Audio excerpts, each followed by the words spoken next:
Hi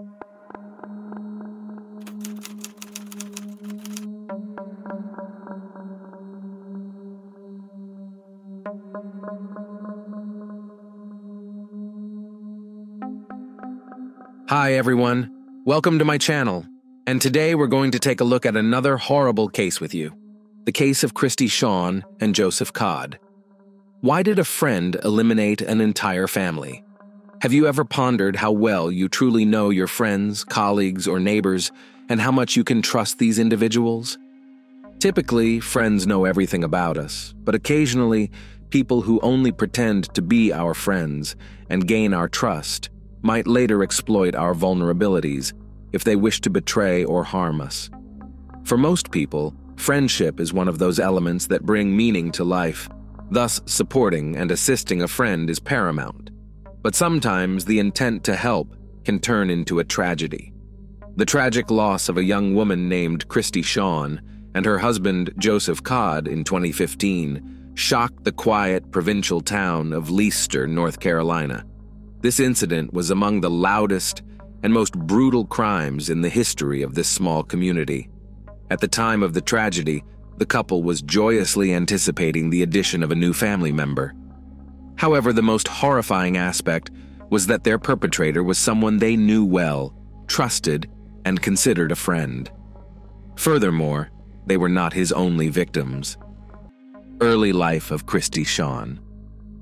Christy Maria Sean Codd was born on September 3, 1976, in Madrid, Spain, and was the only child of American military personnel.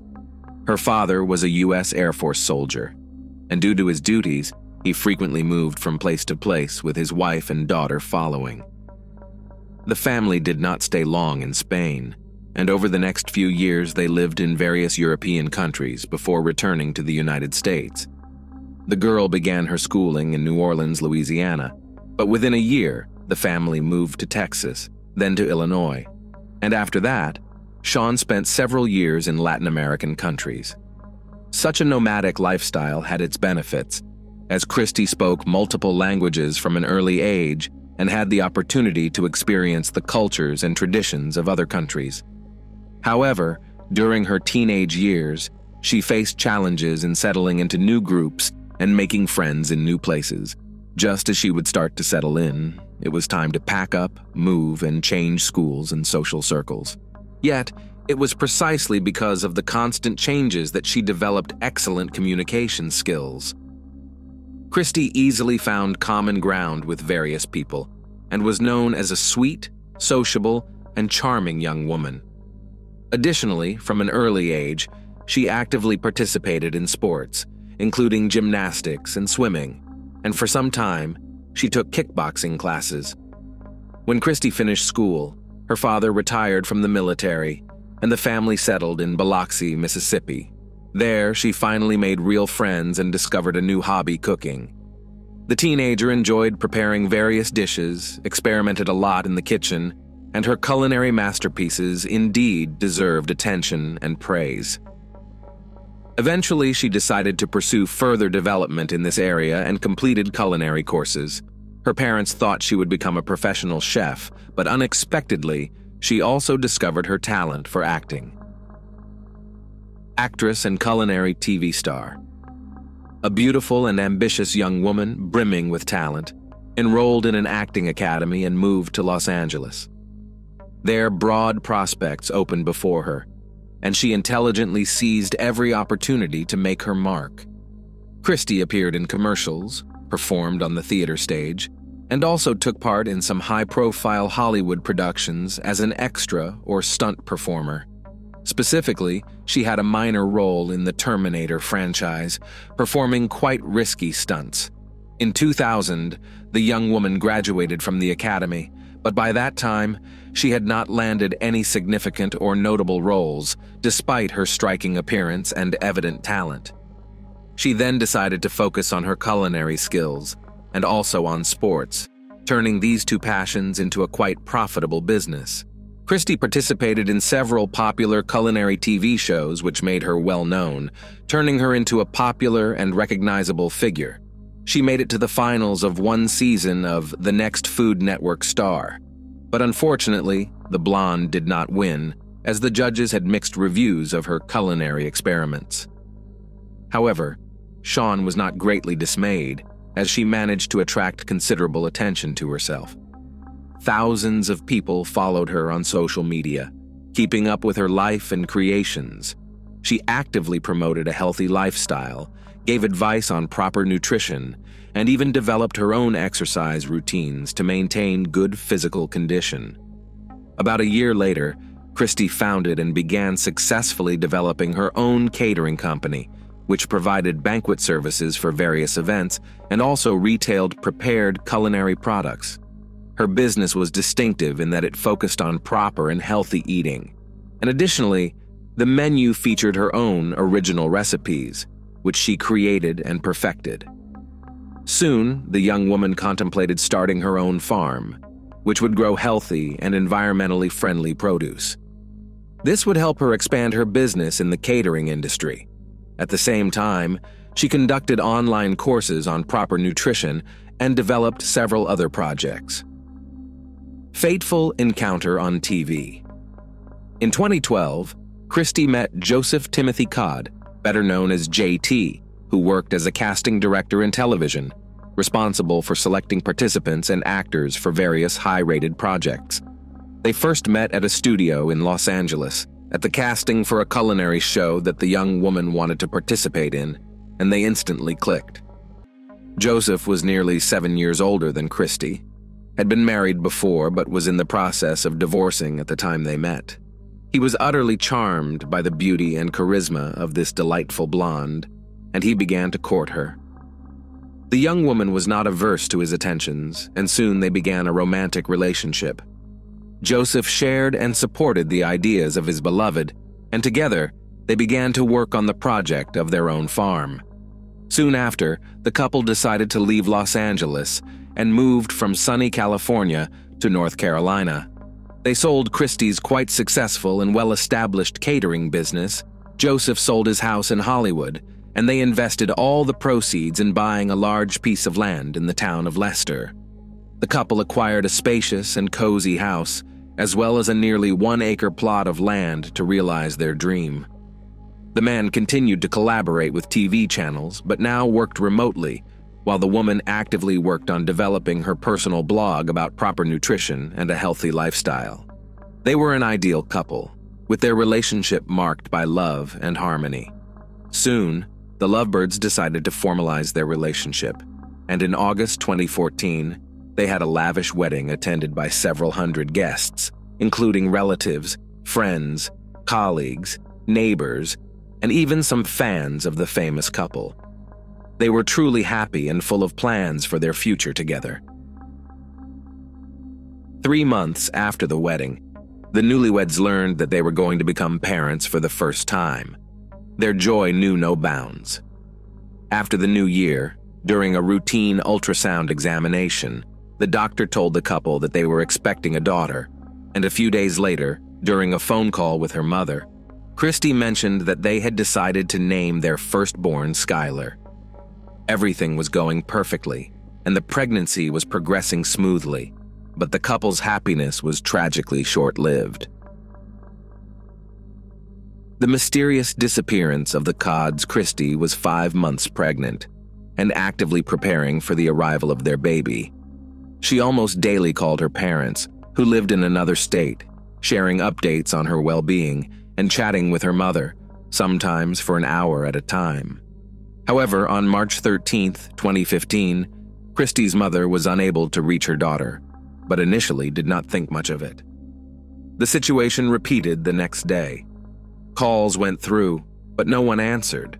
Her son-in-law's phone also went unanswered. When by March 15th, both spouses' phones were turned off, Christy's mother became alarmed. Since Christy and Joseph's parents lived in other states, they couldn't quickly check on their children's home to ensure everything was all right. Therefore, Christy's mother called a close friend of her daughter, a woman named Cecily, who lived nearby and could check on them at their home. When the friend arrived at the Codd residence, she saw that both spouses' personal cars were parked at the house. However, the front door was locked, and no one responded to knocks and shouts. The couple's phones had been off for 3 days, which was also highly suspicious. Through a window, Cecily saw that the couple's beloved dogs, who they cherished and would never willingly leave alone, were locked inside one of the rooms. The woman decided to walk around the house and noticed that the back door lock had been forcefully broken, indicating that someone had attempted to enter, or had indeed entered, the home. She immediately informed Christy's mother by phone, who then promptly called the police. The responding officers confirmed that the back door had been broken into and discovered disarray inside, indicating that someone had been searching for something. According to the family, some valuables had been stolen, including a jewelry box belonging to the homeowner, and a safe in the couple's bedroom had been breached. However, there were no signs of blood, struggle, or evidence that the couple had been detained or taken by force. Additionally, the perpetrator had acted very cautiously, leaving no fingerprints or DNA traces. The relatives clung to the faint hope that 45-year-old Joseph and his 38-year-old pregnant wife Christy were still alive, but the experienced officers were not optimistic in their forecasts. Suspicious neighbor.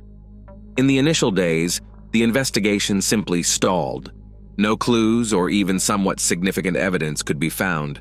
The missing couple had no enemies or ill-wishers, and reconstructing what had happened was challenging even in broad strokes. The spouses' phones were left at home, last used on March 12th. Only incoming calls were recorded the next day, after which the devices died.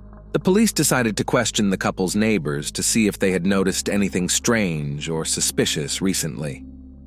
An interesting detail emerged. A neighbor living across the street saw another local resident throwing a large bundle into a trash bin near the Codd's home on the morning of March 15th. At the time, he didn't think much of it, but when he learned of the couple's disappearance, he thought the information might be useful to the investigation. Checking the contents of the bins was no longer possible, as the trash had been taken to the dump just the day before, and now any potential evidence would need to be searched for there. But first, the police wanted to speak with the person who had discarded the strange bundle. He turned out to be a 36-year-old Robert Jason Owens, who lived on the same street, was well acquainted with the couple, and even considered a close family friend. Robert was a handyman and had helped Christy and Joseph when they first moved into their new home. They became friends, and later the couple invited their new friend and neighbor to their own wedding.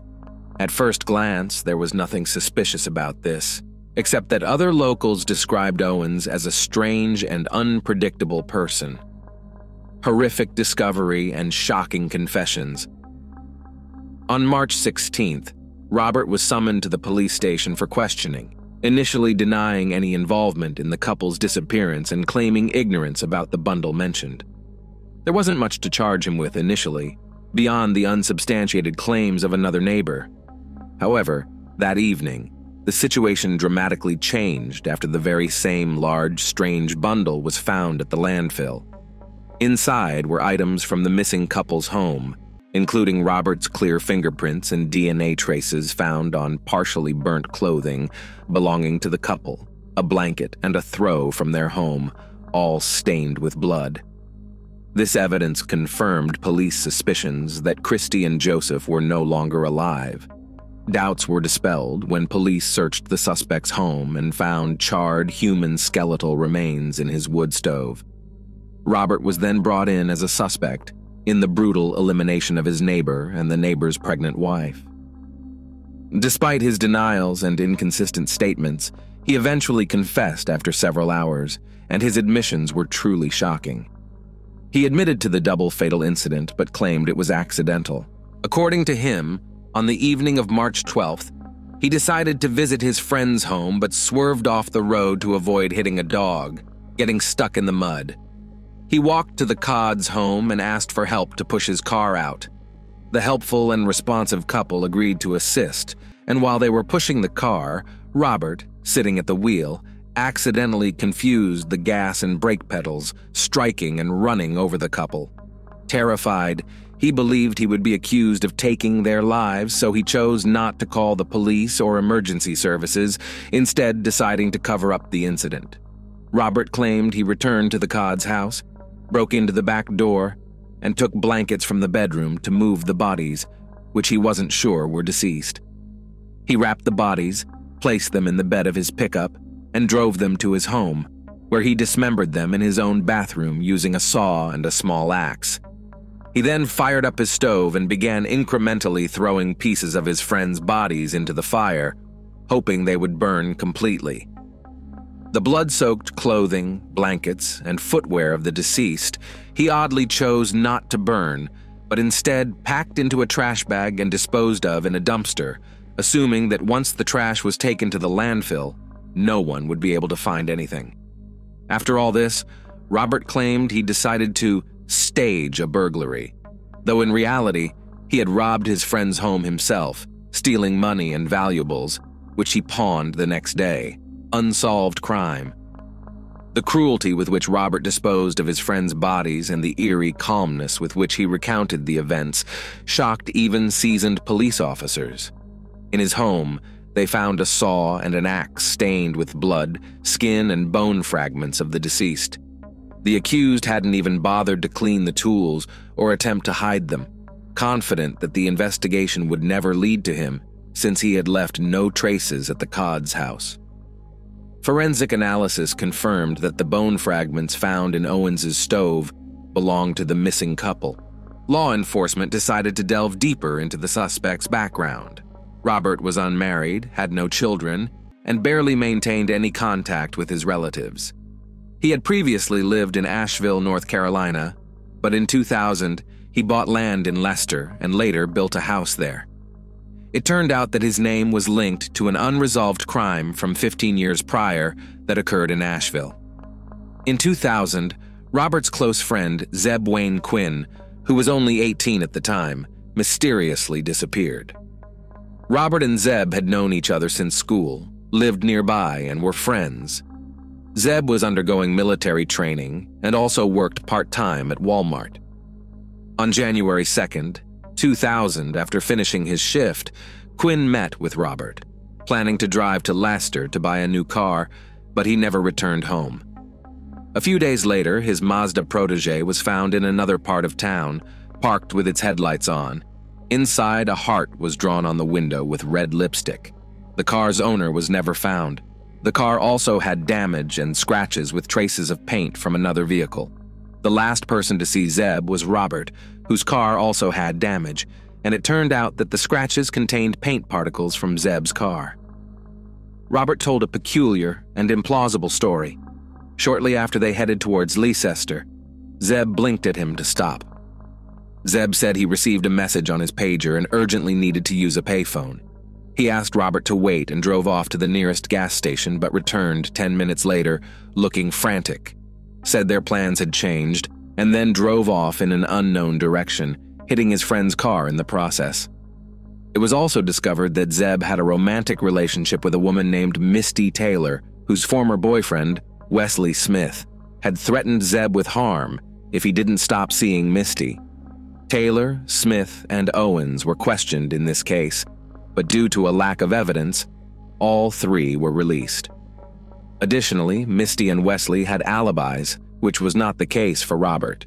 A significant amount of money, which Zeb had with him in case he decided to buy the car, and his pager disappeared from his car, and it was never determined what message he had received, if any. The investigation leaned towards the theory that there was no message at all.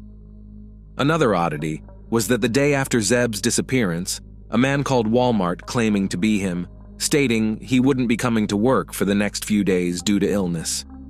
However, the colleague who answered the call thought the voice sounded strange and unfamiliar, not like Zeb at all. That phone call was traced to a Volvo plant where Robert worked. During questioning, Owens unexpectedly claimed that he made the call at his friend's request the night before Zeb sped away. No new evidence or witnesses were found, and the case remained unsolved, with Zeb Quinn listed as missing ever since. However, 15 years after these events, Owens was interrogated again. suspected of being directly involved in his longtime friend's disappearance. New, unexpected details of an old case. In June 2015, the case of Zeb Quinn was reopened from the archives, and the investigation resumed. However, at first, it seemed unlikely that law enforcement would uncover any new information. Robert recounted the same story he had told back in 2000, indicating he had nothing new to add. Nevertheless, the police decided to conduct a more thorough search of his property, where they stumbled upon something very peculiar. In a detached concrete slab at Owens's home, a strangely walled-off cavity was discovered, inside which were small, heavily charred human bone fragments. Unfortunately, the remains were too damaged to undergo DNA analysis, so it was impossible to definitively determine if they belonged to the missing Quinn. A neighbor's interview provided even more unexpected results. An elderly man living nearby remembered something from January 2000, when young Owens had just purchased the land and was starting to build his house. One evening, he started a fire that emitted a sickly, sweet, nauseating smell. The neighbor even confronted him because the wind was blowing the stench in his direction, nearly making him sick. Soon after, the fire pit was covered with concrete, which seemed highly unusual, but Robert claimed he planned to build a small fountain there, which he never did. The neighbor had forgotten about the foul-smelling fire until 15 years later when police showed up at the property. Ultimately, Owens confessed to being complicit in a crime, telling an entirely new story. According to him, Zeb was killed by his own uncle, Walter Owens, who had been hired by Wesley Smith to eliminate Misty's new boyfriend, whom he still loved. Robert claimed he was unaware at the time, and his uncle had asked him to lure the young man to a secluded spot.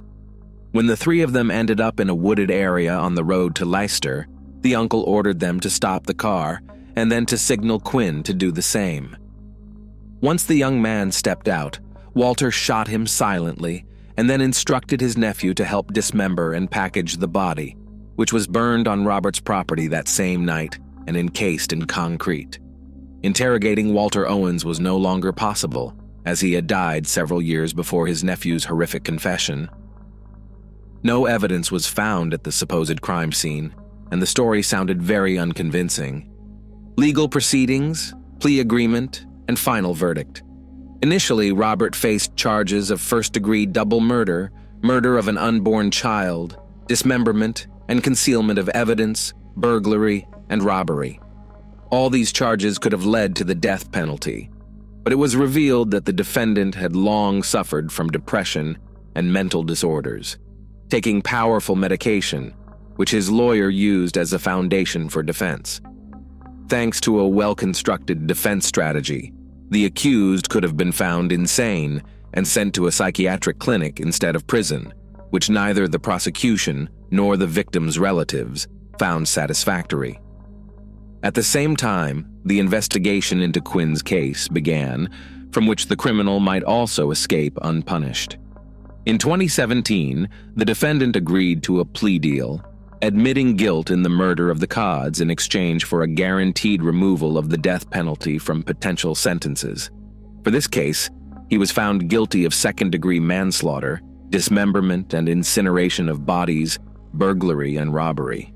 In total, he was sentenced to 59 years in prison. In 2022, Owens made another plea deal with the authorities, this time regarding Quinn's case. However, he only admitted to complicity in murder and assisting in hiding the evidence. For this crime, he received an additional 12 years, added to his already effectively life sentence. After the sentencing, the murderer addressed the court, asking forgiveness from the relatives of the people he had killed. He again spoke of his innocence, attributing everything to an unfortunate accident and citing his mental disorder and the influence of strong medication, which impaired his judgment.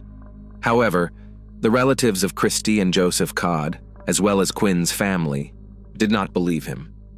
They have never reconciled with the term unintentional murder and believe that in both cases, the man acted deliberately and for selfish motives. Thanks for watching, guys. Subscribe to my channel. There are many shocking stories ahead of you.